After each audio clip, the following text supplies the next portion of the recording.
Hello, everyone, and welcome to today's webinar, hosted by HRDQ-U and presented by Jeff Nichols.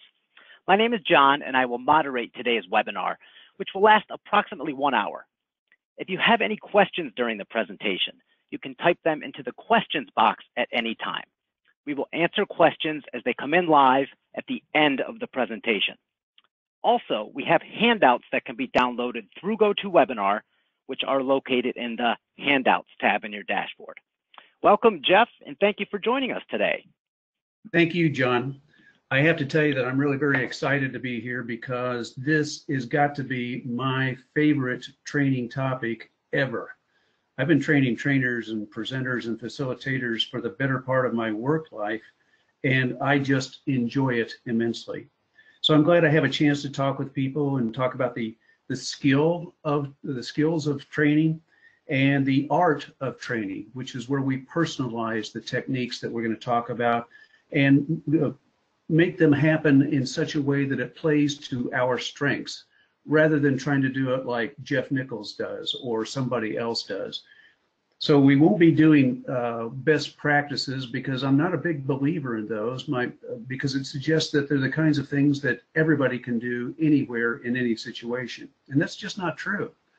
What you're going to find that of the 20 training tips and techniques that we're going to be talking about today, and that I'll be explaining in as much detail as I can in the time allowed, is that some of them are going to sound pretty good, but then others are going to be, well, you know, that's just not me. It doesn't fit my circumstances.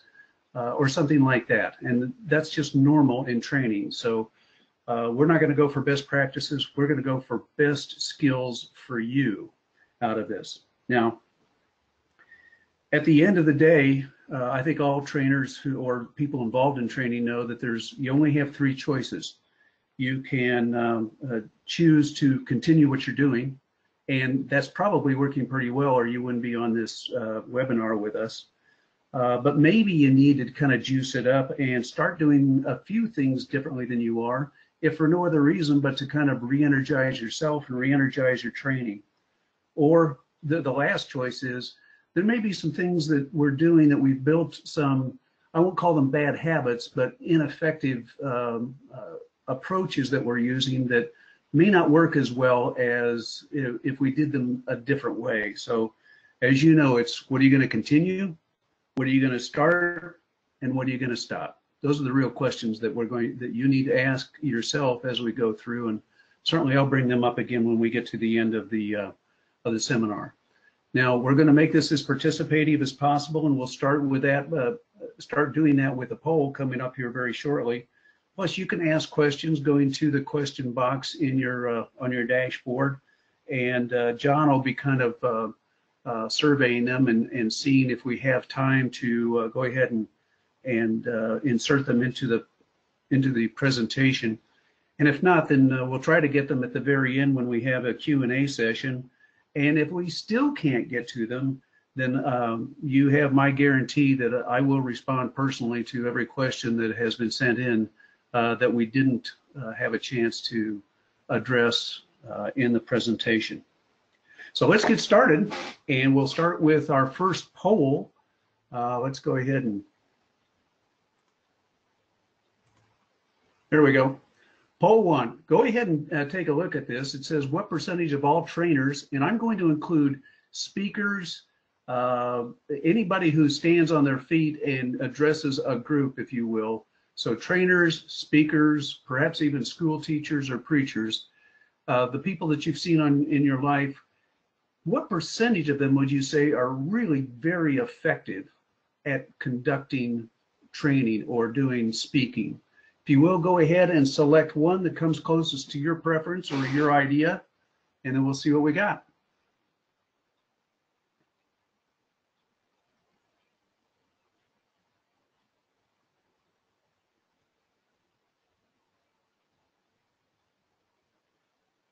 Okay, looks like we've got just about everybody who's voted, and here's how it goes. This is kind of interesting. 22% of you said 20% or less. 29% of you said 20 to 40%, and 43% said 40% to 60%. And I think that's good news that from my perspective, I ask this question often when I'm doing training, and the response I get most often is generally B, 20% to 40%. So when I see 43% of you think that 40 to 60% of the trainers or speakers you have seen in your life are very effective, I think that's a good number. That's very good. So let's go ahead and go on then to the next poll. And if you will, select one from the 3 choices available. How many of you are, and then pick the category that comes closest to you.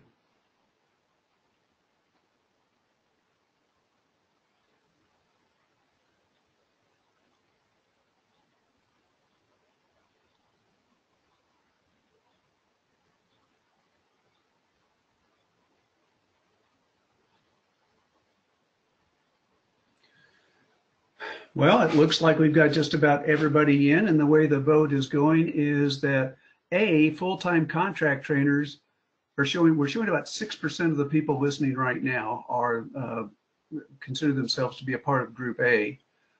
43% consider themselves to be a part of Group B, full-time internal organizational trainers, and 51% or C are occasional or part-time organizational or contract trainers.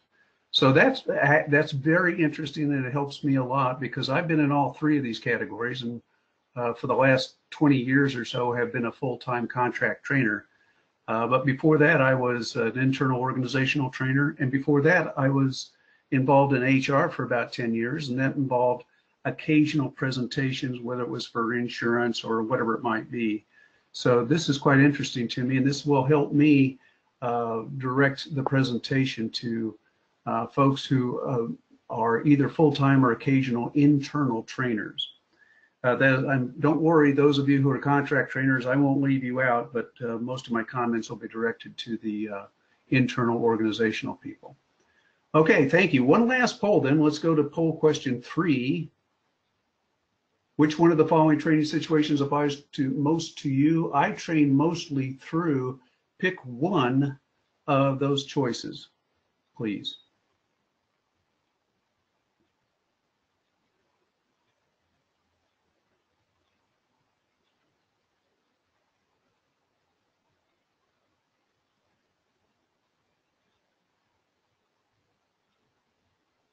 Wow. Okay. Very interesting. John, looks like we've got almost the whole vote in here, and I'm sure you're seeing this as well as me. 9% of the people said that they do most of their training through webinars. 82% say that they do most of their training in classrooms or conference room settings. And 9% said one-to-one, and D, no others. And I have to admit, I wasn't sure what that might be, but I wanted to make sure that I covered the waterfront. So I was not expecting this, so it's good to know that I've got a bunch of fellow stand-up presenters, because that's what I consider myself to be, as somebody who shows up live, and well, which is better than the alternative. But at any rate, I'm there face-to-face with people, and I really enjoy that. Okay. Thank you so much for sharing, and this will help me in directing my comments and in answering questions as we go along. So let's go ahead and go to the next slide here. This is one of my favorite ones, simply because it tells the tale of what we trainers do. Now, most of you who've been around for a while in training know about this. For those of you who are fairly new or are part-timers, you may not be aware. But Addy is the acronym for Analyze, Design, Develop, Implement, and Evaluate. Now, those aren't difficult actions for us to figure out what we're talking about here, but in analysis, what we're doing is gathering data and looking to see if there is a true training need. So, for example, if we notice a rise in the number of people who are late on coming into work on Mondays, is that significant? Is it a training problem?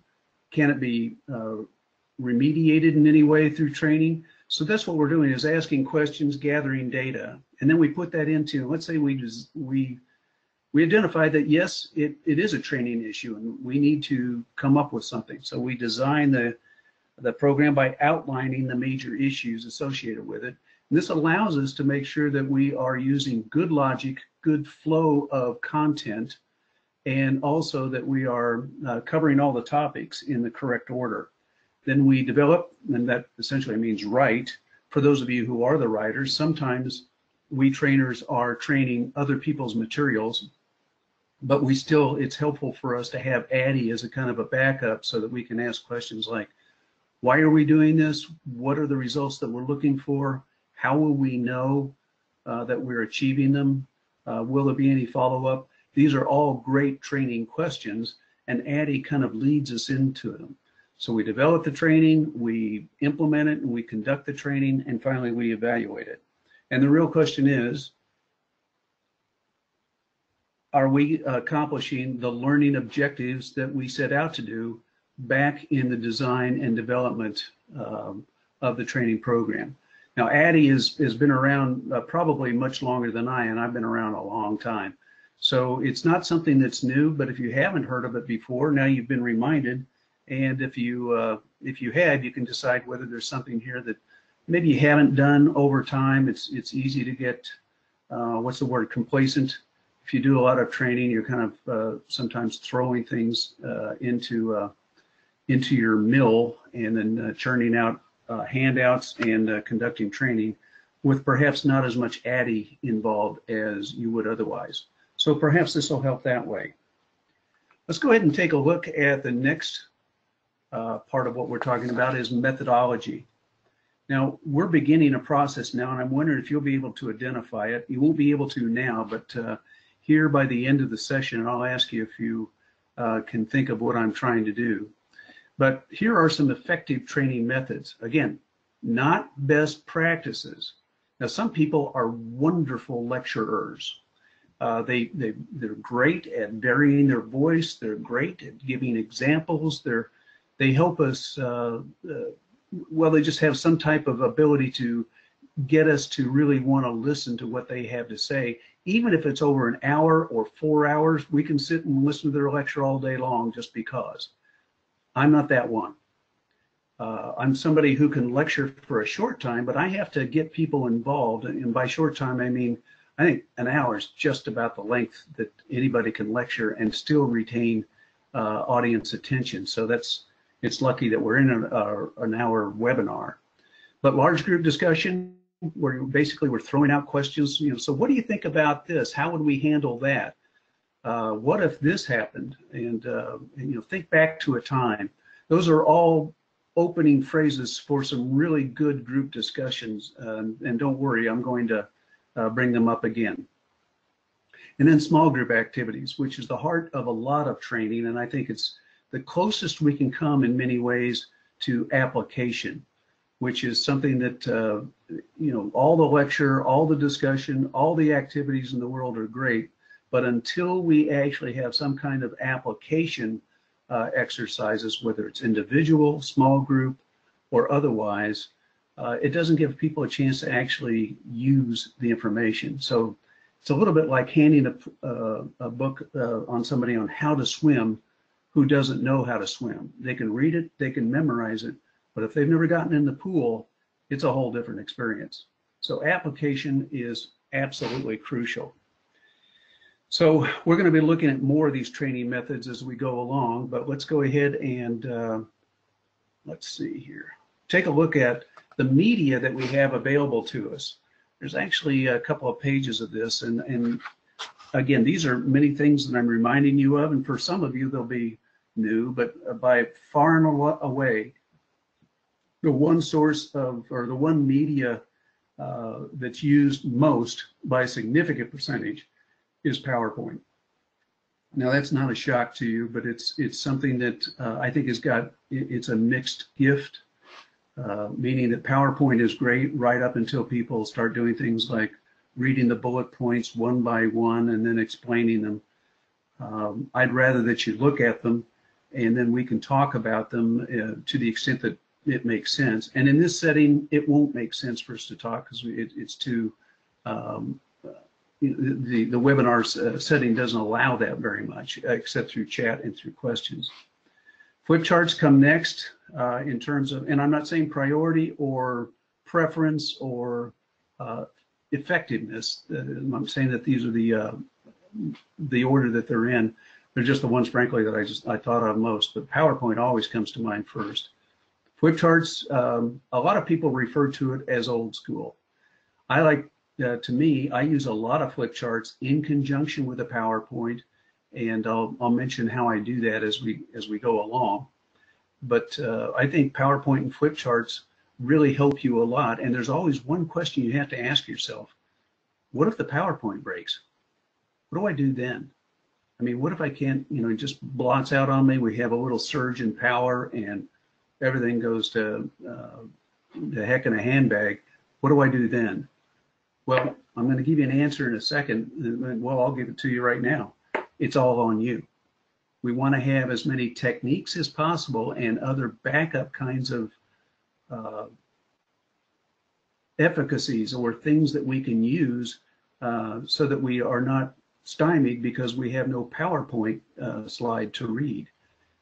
So if you're dependent on PowerPoint, you're at some peril, and the peril may not be the fact that you can't do anything if the power goes out or the machine breaks. The peril may be that as we tend to read, we tend to get more boring, to be quite honest. Handouts are great. I like to use handouts especially when I'm doing pairs exercises and I need to give person A this part of the process, and I'm going to give person B another part, and maybe person C, and then I'll put them in a panel, and they'll have to, for example, I might do that. I have done that in panels in which I've asked people to debate the pluses and minuses of legalizing marijuana. And I assure them that, I have no strong feelings, nor are there any right answers. This is an exercise in being able to articulate things that matter a lot to you, but which are not likely to result in fistfights in the group. So pick a little bit of controversy, and I'll give a handout to person A that says, you're all over this. You think marijuana is something that should be legalized, should have been a long time ago, especially medical marijuana and so forth and so on. Whereas person B will say, you are adamantly opposed. Marijuana is a gateway drug that's been proven time and again, do-da. So that sets up an interesting panel, and it causes people sometimes to think outside of their comfort zone. For example, I listened to, in that particular training exercise, I listened to a man who made a poignant plea against marijuana, and he had all his facts, and he was very credible, and he was passionate. And I talked to him at break, and I said, boy, you did a good job on it. You must really be for marijuana. And he said, no, I'm absolutely opposed to it. So he was a guy who could step out of his comfort zone and argue the other side's case, which is very difficult for a lot of people to do. So it's an interesting kind of exercise in itself. And then, of course, videos and audios. I regard these as seasoning, like salt, if you like salt, or pepper, whatever your seasoning is. It's not a main course, but it certainly adds to it. I would tell you this from my own experience, that videos that last much more than 10 or 15 minutes are sleep producers among your audience, at least in my experience. And in some cases, it goes beyond sleep and right into coma. They're just not right for the rest of your training session. Second slide on this is the electronic whiteboards. Gosh, I love electronic whiteboards. They're great tools for leading discussions.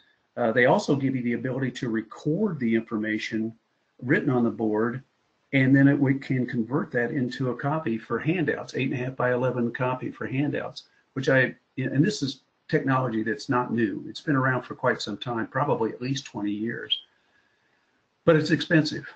And it's something that not everybody can use. And what do you do with having with a flip chart? You can have 10 or 20 of those in your large organization, and that works just fine.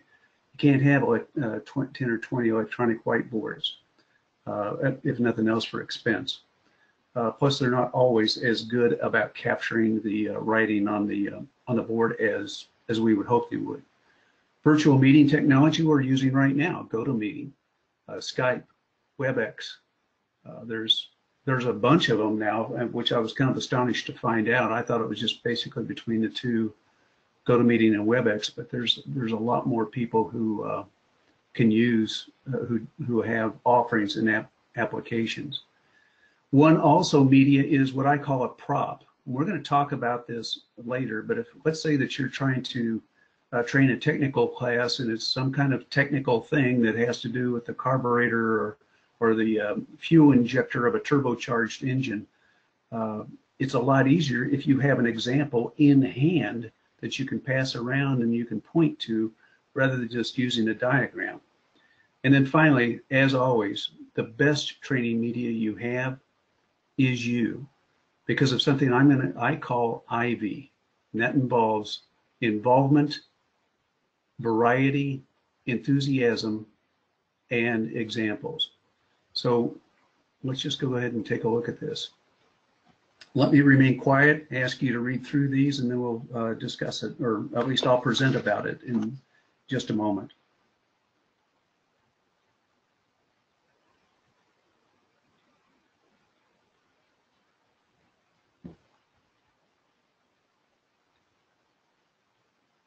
Okay, now this is an acronym I coined because it seems to me that there are a whole set of skills within each of these, but you only need one from each of these and be able to use it well. And it doesn't even have to be all four of them. I'm just saying, for example, in involvement, you may be the king or queen of asking the group questions or asking individuals questions. And that's, I keep coming back to involvement because if I had to prioritize one skill set that I think is most important, it would certainly be involvement. I have to admit that when on my training evaluations, when I've been marked down by my audience, for example, if I didn't get the 5 on a 5-point scale I was hoping to get, it's generally because they had comments like, there was too much lecture or there wasn't enough involvement. And, you know, I never said a word. Those are the kinds of things that I hope that you can avoid getting in yours, but that's been my experience. Variety is just doing something different. Break up the monotony. That's the key. Enthusiasm. Now, for example, if I don't show excitement, how can you be excited about it? It's the difference between my opening by saying, this is one of my favorite topics ever, and I'm really pleased to be here, and saying, hello, I'm Jeff, and I'm really excited to be here because this is one of my favorite topics. Let's go to slide 1.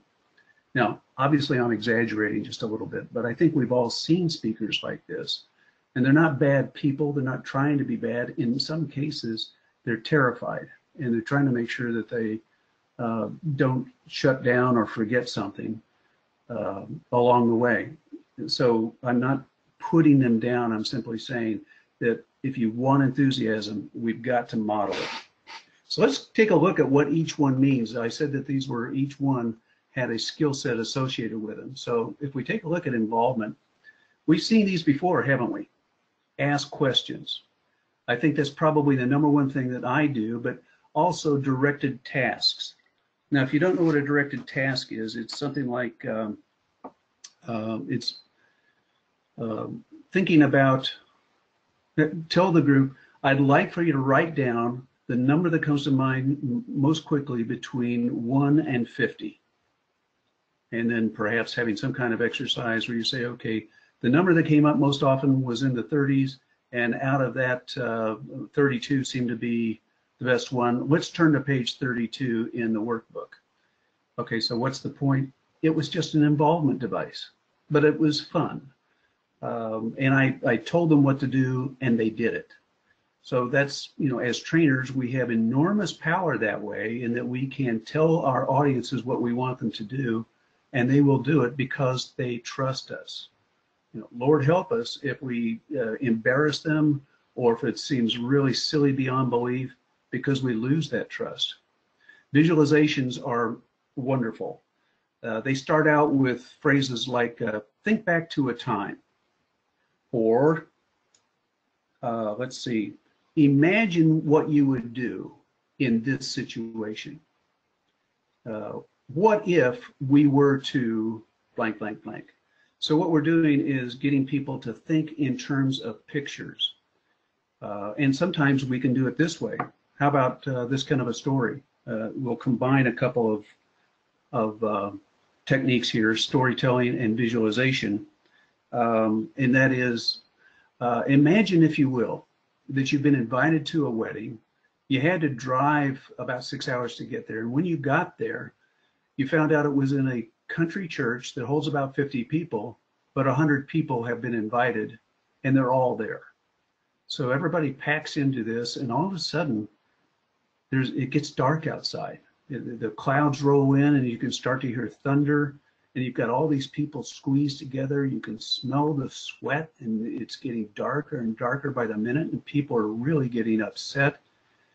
And then there's this huge boom of thunder, and a torrential rain begins. Okay, now I just painted a visual picture, and my guess is that most of you, if not all of you, were there in that church with me and wishing you weren't. That's maybe the feeling that I want to get across to you in a visualization. And then there's applications, which we've really kind of already talked about 2 times. This is the 3rd time. Large group, small group, individual exercises, things that help people assess themselves as listeners, as managers, as speakers. We've all done these before. We've got personality assessments. There's a lot of different kinds of applications. And it's a great way to get people thinking about what you want them to be thinking about at this particular time. Now, it's not a good applications, and sometimes directed tasks are sometimes not regarded as involvement.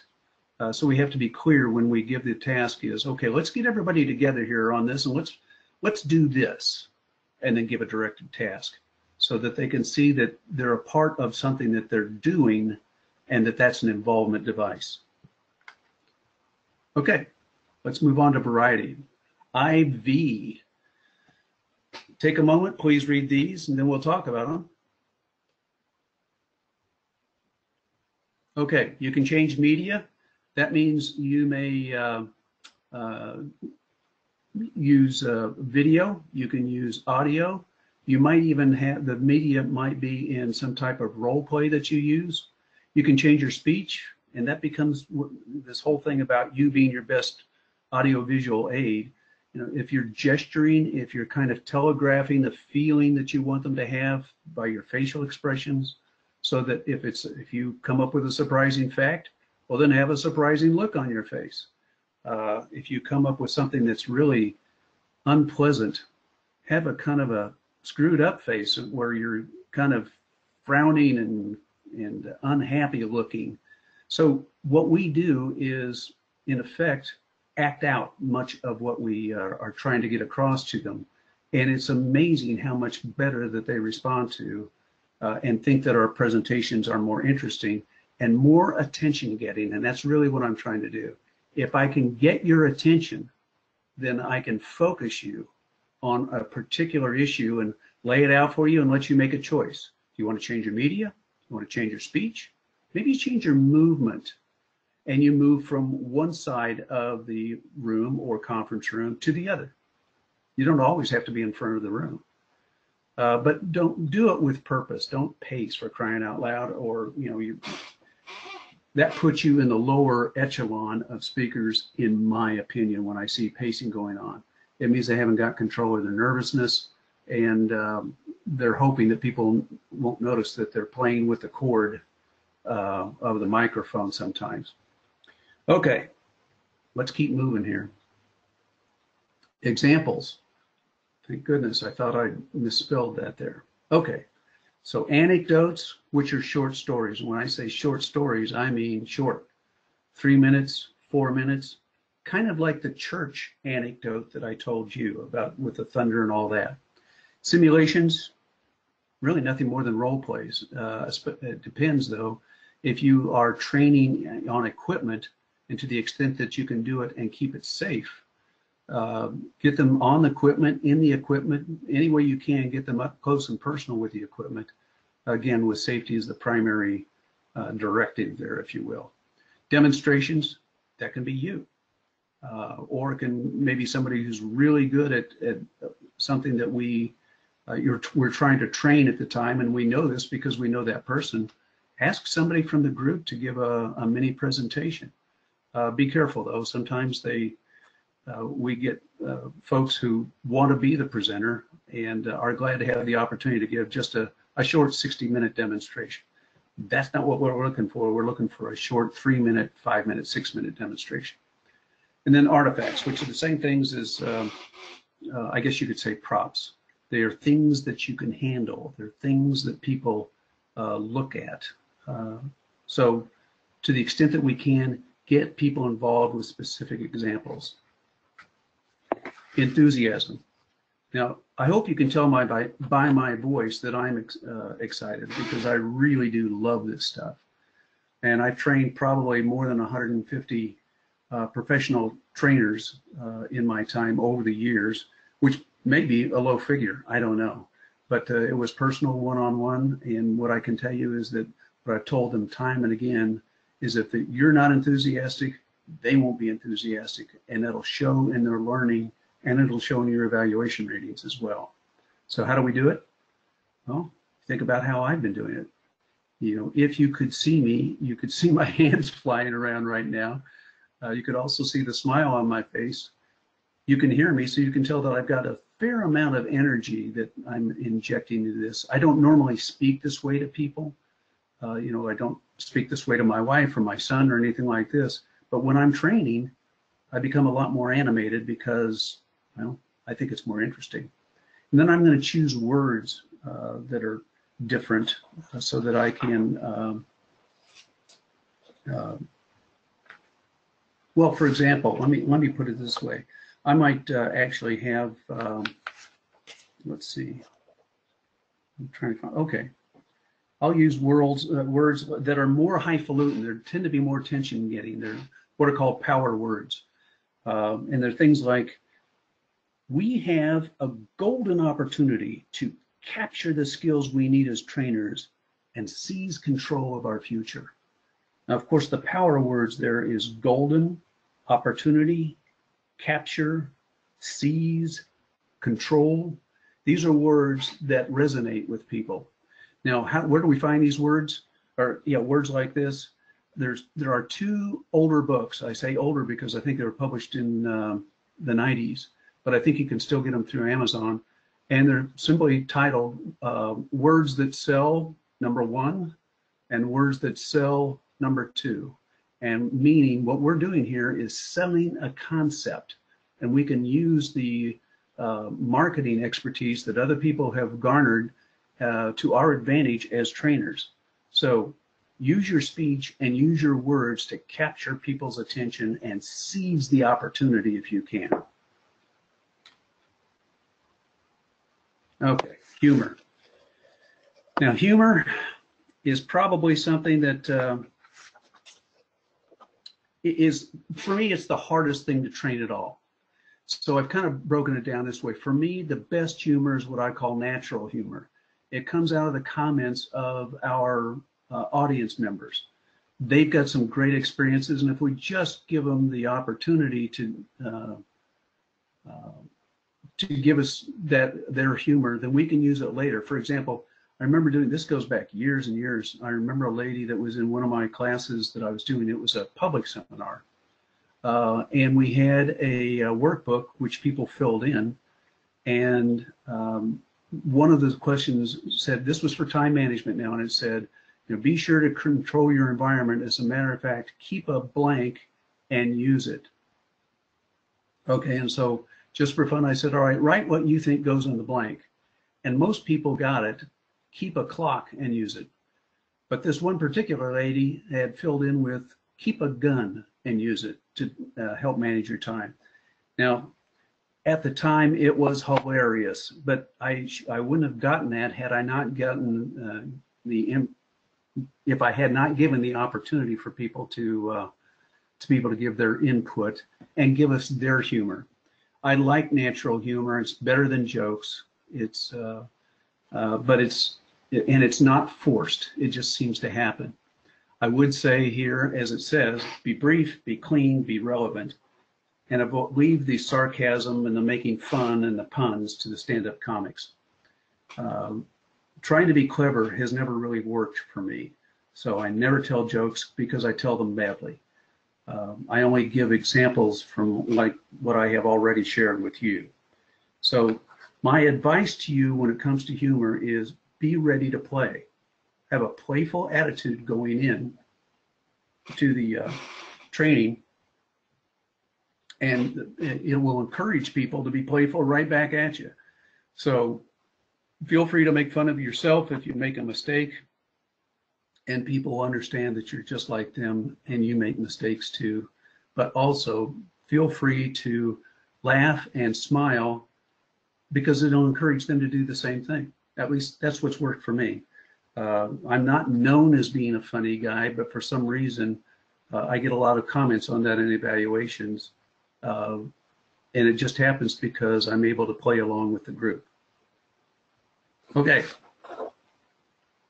let's keep moving. Things that we can do, I want to give you some examples of what we can do. One of the things that the principles of humor are exaggeration, non sequiturs, that is, things that don't follow logically, unexpected endings and overreactions. So if I want to exaggerate wildly, I might say something like, my allergies make my head feel like it's the size of a Buick. Okay, in itself, it may not be funny, but the way I deliver it might be a little bit more funny. Non sequiturs, it's, he was so kind and supportive, kind of like my IRS auditor. Okay, so kind and supportive does not match with an IRS auditor. Unexpected endings. Now, this is something that's hard to do, I think. They tend to be the ones that bubble up, like keep a gun and use it. But for example, here's one that I got from somebody in a trainer that I was watching. He said, we were so shocked when this group of employees walked in. All of them sweaty, dirty, their clothes were dirty, they looked surly, they were complaining loudly. And then came in the men. Okay, so the implication is that it was the women who had dirty clothes, looked surly, complained loudly, and that sort of thing. At the time, it was really funny. So that's what we're looking for, or overreactions. And this is something where maybe I'm a frustrated clown, but I like to do double takes when an attendee says something funny. I may raise one eyebrow and then widen my eyes and look at the rest of the group, like as if to say, is he serious? Is that real? So have fun with humor, but don't force it. And my strong suggestion is don't tell jokes. You know, three longshoremen went into a bar. Yeah, those kinds of things often don't work out well. So what I call it is natural humor. Okay. Now let's go ahead and go on to the resources. Whoops. Okay. We're going to go on to resources here to give you an idea of where you might go. Let me remain quiet for a few seconds and let you read through the list.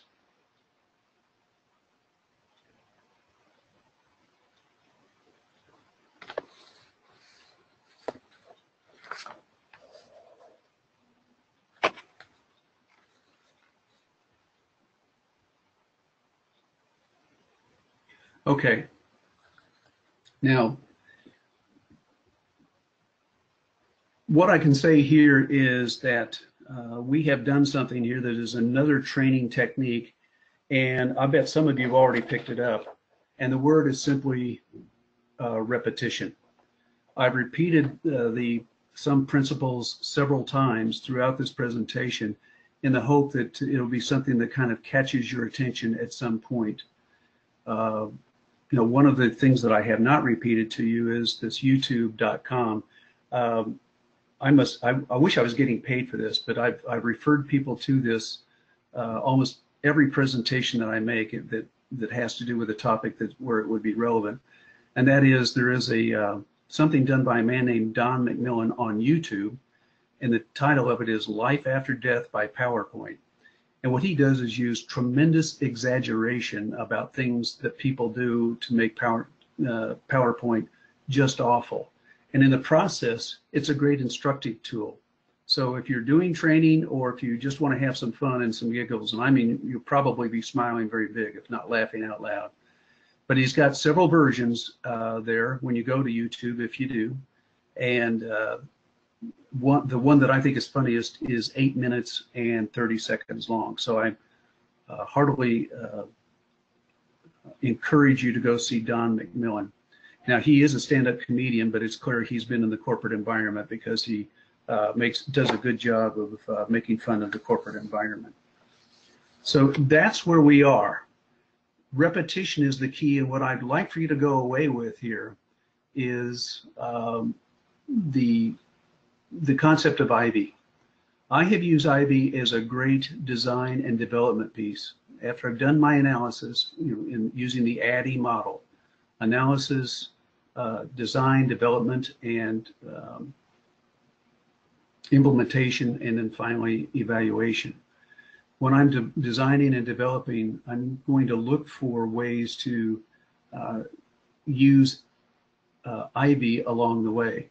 So it's one thing to plan your training, but it's another thing that you can use as a mid-course delivery. If you have something happen like, I know I had a trainer one time that reported to me she was one of our best seminar presenters for a seminar company that I worked for. And she was having a tough group, meaning that they were non-responsive. And some of her best funny lines weren't working at all, and she was getting very frustrated. And she talked with me at break, and she said, I don't know what to do. Have you got any suggestions? All I can think of is just to give them last rites and move on, which in itself was pretty funny. But we're going to run into those groups.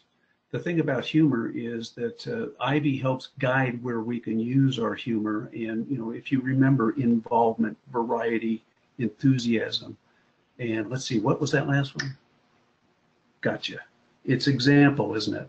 So when I asked that question, you all focused on example. Those are the ways that we can be better trainers. Those are some of the most effective training techniques that I know of. And I hope that you'll have a chance to use them. Now, before we go, I want to make sure that you have every resource possible. So one last resource deserves its own page. And of course, I would misserve HRDQ if I didn't bring this up.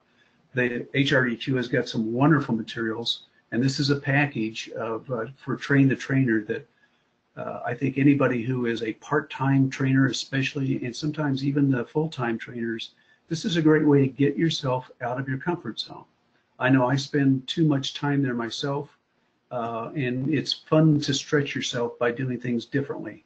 So this Train the Trainer package, I think, is something that you'll find most valuable.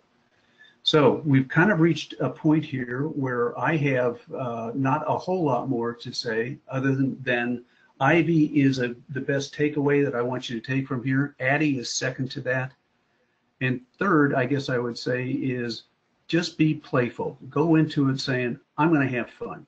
And in fact, I say that to some of my groups. Every one of these presentations is fun for me, and you're invited to come along. So if you've got something to say that you think is kind of funny, bring it up and make sure it's topic relevant, and we can all have some fun. So invite them to play, and they will. Okay, so let's see here. Training techniques that work. That's the conclusion. John, have we gotten any questions? Yes, Jeff, we do have some questions. And for those that are unaware, you can submit your questions via the questions box now. We have a great question from Jessica, who asks, involvement is key, but when you get blank stares from the audience who refuse to respond, what do you do?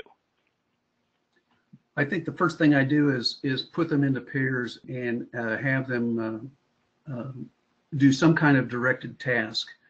For example, list the pros and cons of this. Like, for example, I've got a training on virtual team membership now in an organization where there's a problem, the people are really not doing well with virtual. They don't know how to be good virtual team members. And so what we're going to do is talk about the pros and cons of virtual team membership and what we can do to bolster the pros and reduce the cons. So I'd find a directed exercise, Jessica, and in effect, force them to interact whether they want to or not. And if I have to, if they're still not going to give me reports out of what they discussed, then I'll say, okay, John and Betty, what did you come up with? Betty, why don't we start with you? And then John, what would you like to add to what Betty said?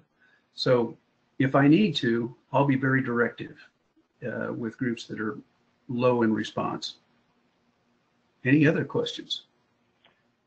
Yes, Jeff, we have a question from Stephanie.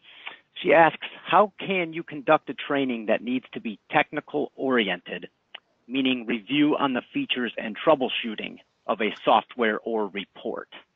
Whoop. Gosh, I wish you'd given me a hard one there, John. That one would be no problem at all. Give me a minute here. I got to come up with some. Oh, okay. I got to tell you, what you just outlined is the hardest thing to do in technical training, and especially when we're using diagrams on PowerPoint. You know, it's really tough on people. And I'm going to suggest strongly that if you haven't already, that you come up with the actual parts or that go together in the instruction that you're doing, and do the training in small groups, 2 or 3 or 4, if it's at all possible. It's really hard to do technical training in groups of 50 or 60, but if you can get it down to 10, 12 or less, then you can actually show people step by step what's going on. If you are in small groups, then I would, or excuse me, in large groups where it's not practical to do what I just said, which is, talk to them one-on-one and show them, with your own hands what you would do. If it's possible to have a camera that can be projected and shows you doing this, doing the things that need to be done to this technical part, then that's one thing. But if not, then I would break it down, break the instruction down into packets of training where you go, the first 3 steps, then the next 3 steps, and keep them as simple as possible. Break them down to the most basic level that you can, and then begin to explain them step by step, and then maybe even quiz. And for example, I might say, okay, now Bob, we've been through this 3-step process a couple of times. What do you think about the second step in the process where we're actually matching one part to another part? What do you think is the greatest challenge there, Bob? So when I ask questions of people, I try not to put them on the spot. I give them fair warning that I'm going to ask them a question. So I'll lead with their name, and then I'll telegraph what I'm going to ask right up front. And then to the extent that I can, I'll make it an opinion question. So, what are your impressions of that second step, Bob? Does it seem more difficult or more easy? What would you like to have re-explained? So the technical things can be tough, especially when you're using PowerPoint. Small groups are the way that I'd go there. What else? Okay, great. We have a question from Renee. Renee asks, I have a trainer who veers off topic often and ultimately loses the audience. How can I get him to stick to the information? Okay, that's a hard one, and I think that there's a couple of questions you have to ask yourself. If you could give him $100 million to do it as he should, the exact correct way, go through by the bullet points and go them step by step.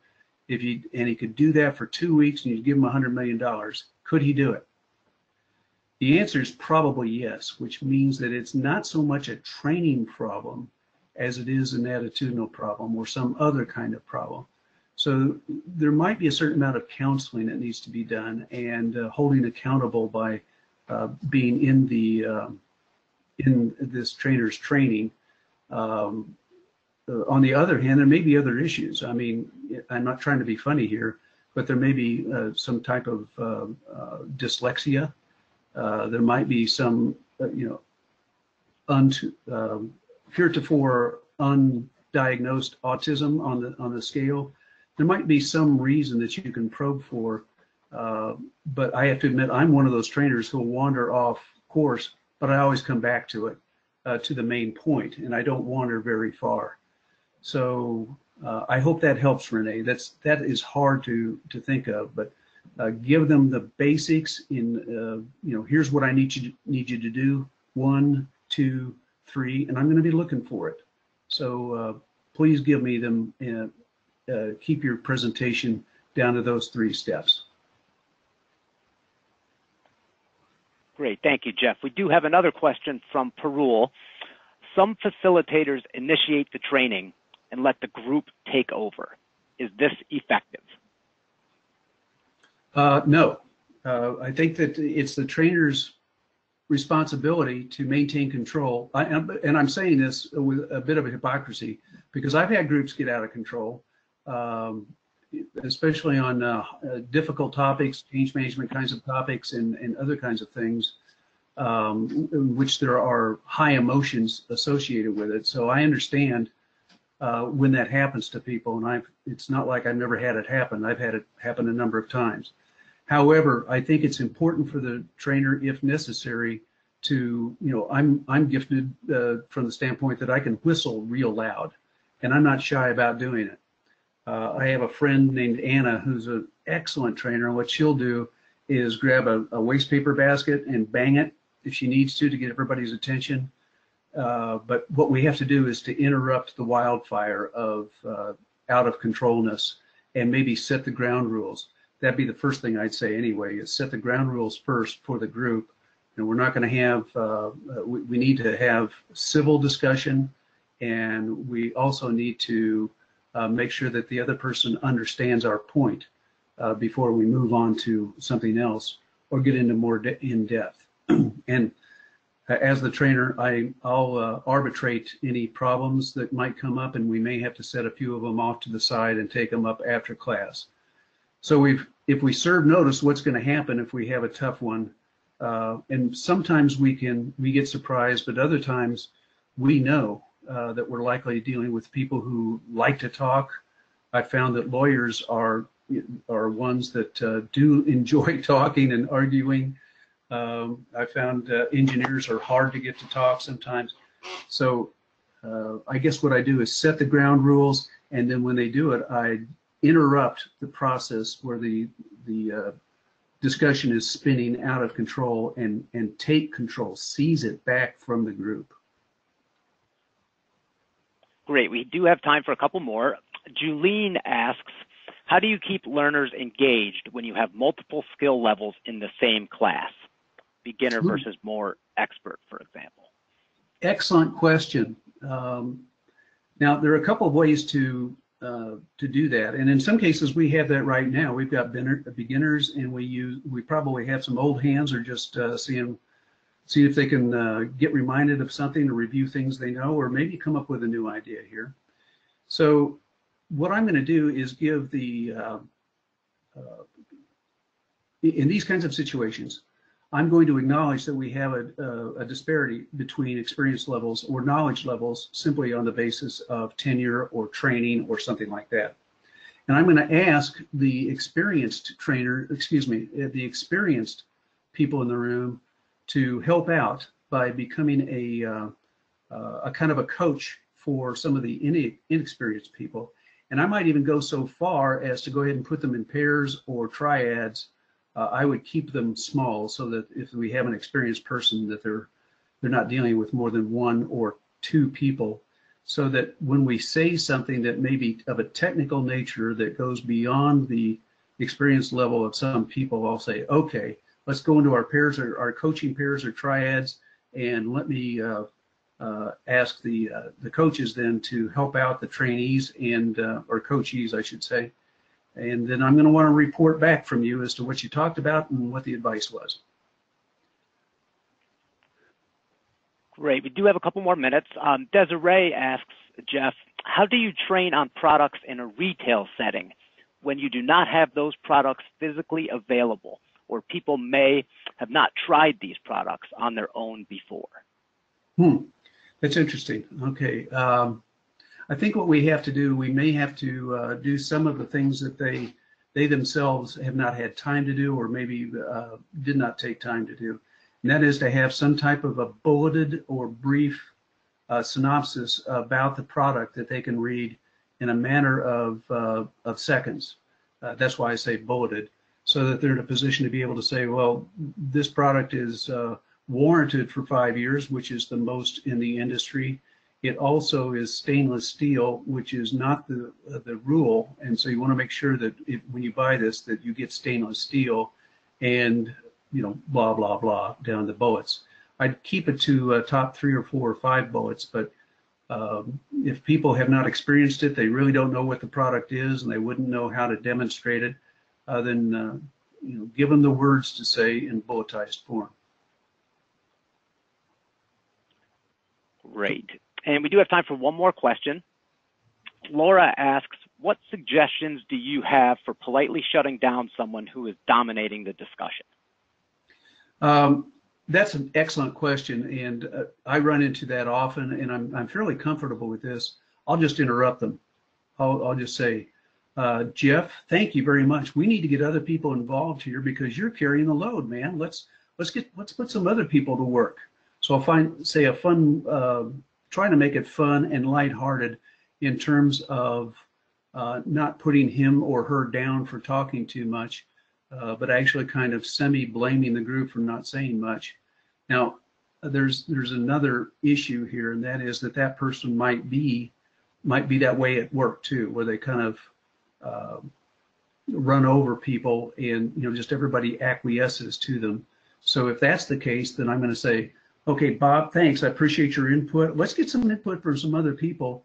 And let's go over here to Diane. Diane, tell me what your thoughts are about what Bob said. And Bob, please let her finish her comments. But then, Diane, I want to hear what your thoughts are, especially if they are different or you've got a different angle on it. So, Diane, tell us about what you think about Bob's comments, and then tell us what your comments would be that you would add to them. So I get very directive at that point, and I am not averse to interrupting and saying the same thing again. If Bob, who maybe tend to be kind of an aggressive individual, I may say, Bob, thanks again. You're doing a great job of answering everything for everybody. Let's make sure that they do some of the work again. So I'll just repeat myself. Now, if it's problematic and we have a chance to have a break, I may call an unscheduled break and have a chance to talk with Bob, and as politely as possible say, we really do need to get other people involved, and I'd really like your help on this. So if you could wait and allow others to give their input before you speak, I'll really appreciate it. So, be directive, keep control. If necessary, go directly to Bob at a break. But certainly, Bob is trying his best, probably. I take the constructive view here. Some people have the need to feel like they want to demonstrate that they know a lot. And, I understand that. We just need to kind of set the parameters by which they can input to the group without, and I'll do it time after time. Every time they start dominating the discussion, I'll stop them the same way again. Let's put them back to work, Bob. Don't do it for them. I'll try to do it lightheartedly. And, I think we're obligated to do that. We don't want to embarrass anybody, even Bob. Great. Those were some great questions. Unfortunately, that is all the time we have for today. Thank you to Jeff, and for everybody on the line. We appreciate your time and hope you found today's webinar informative. If we did not get to your question, you will receive an email next week with all questions and Jeff's answers. Also, for information on upcoming webinars or to register for future webinars, please visit HRDQ-U.com/upcoming. Thank you, everyone. Thank you, John.